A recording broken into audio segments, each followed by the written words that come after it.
Almost 60% of Brits think Rishi Sunak was right to sack Suella Braverman as Home Secretary. Only 20% think the Prime Minister has made a mistake. So, was sacking Suella as Home Secretary a good decision? Well, join me now in the studio is political commentator Matthew Stadlen, and down the line we've got GB News presenter Darren Grimes. Matthew, I'm going to start with you. In a word, how would you describe today? Chaos. Go on. I mean, it really is, isn't it? It's quite extraordinary.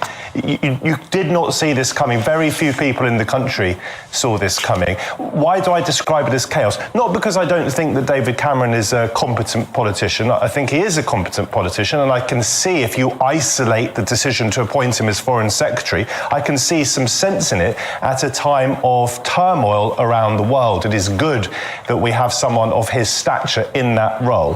Why do I describe it as chaos? Because just a few weeks ago, Rishi Sunak, the Prime Minister, was describing himself as the change candidate, even though we'd had 13 years of Conservatives in number 10, including he himself, Rishi Sunak. Now he's bringing back a former Prime Minister, someone who left politics 7 years ago.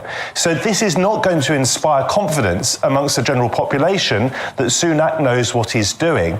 It is interesting, though, that the silent majority today, according to that one poll, seem to have spoken on the issue of Suella Braverman. I think it's 57% think that Sunak did, on this, make the right decision in sacking her. It's the wider picture that I'm looking at when I describe chaos. I think Sunak is floundering around. I don't think he knows what he's doing.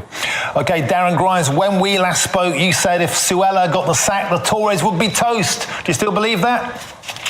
Look, I think relying on one poll that says that the Home Secretary's departure is the right thing to do, I look at the poll over the weekend that said that people were, Conservative voters especially, 75% of them, completely behind what she was saying about two-tier policing and the complete vile nature of those that we've seen taken to our streets weekend out since October the 7th. Look, I actually want to ask where the expected poll bump from ditching Suella Braverman is going to come. What happens, Martin, when you appease a mob who wouldn't vote Tory if, frankly, you paid them, right? Rishi Sunak could bring back Eat Out to Help Out and people still wouldn't be voting Conservative for it, right? Appointing a China whisperer as Foreign Secretary at this time, I think, is an act of lunacy. It's like trying to win a football match by scoring own goals. It is a deluded strategy, and I think a grand mistake on the Conservative Party's part.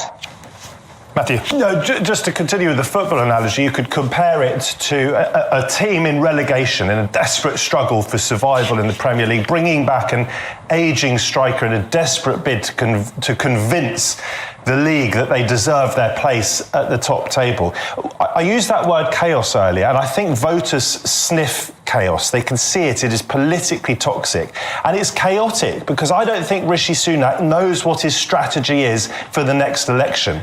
Is he going to go after those old red wall seats that turned sort of blue at the last election? I don't think that appointing David Cameron is going to help him on that. Is he going to go over the sort of home counties blue seats? This might help a little bit, but the fact he's chopping and changing almost week by week suggests chaos, and chaos is a disaster. So, Darren, back to that football analogy. Failing football teams bring in Big Sam. The Tories have borrowed in Big Cam. Is he going to help them?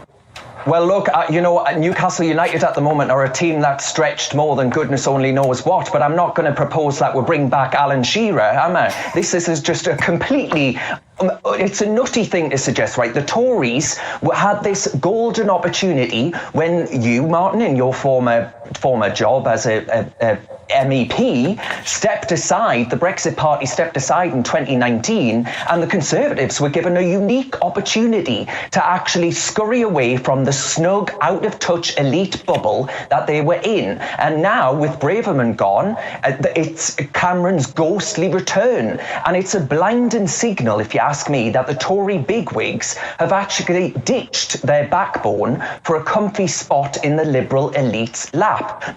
Mark my words, we'll be back back, splurging 0.7% of GDP on foreign aid. Maybe Hamas can buy themselves some more missiles with that. We'll be hugging the ECHR like a lifebuoy, no matter what happens come Wednesday with the Rwanda decision. And China, like a lapdog to China. And Brussels as well. We're going to be bending over for Brussels, basically saying, you know what, we might have voted to leave, but Cameron is back. And that means one thing. That means us being Brussels poodle once more. I cannot overstate the stupidity of this decision, the stupidity of trying to go back to the likes of Putney and Battersea that are never going to vote for them in the way in which Darlington and parts of Durham did in 2019. It is insane.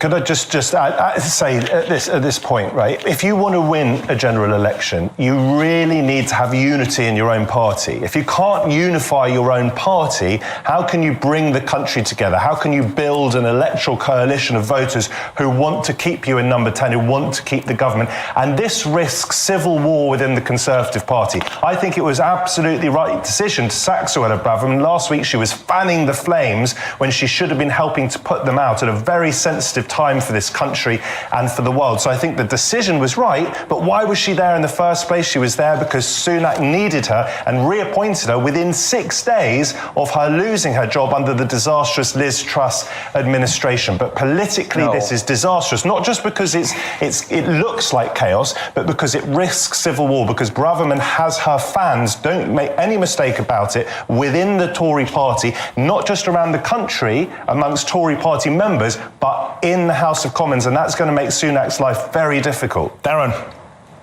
She was there because she was speaking our language, right? She understands the coalition that Boris Johnson put together post-Brexit.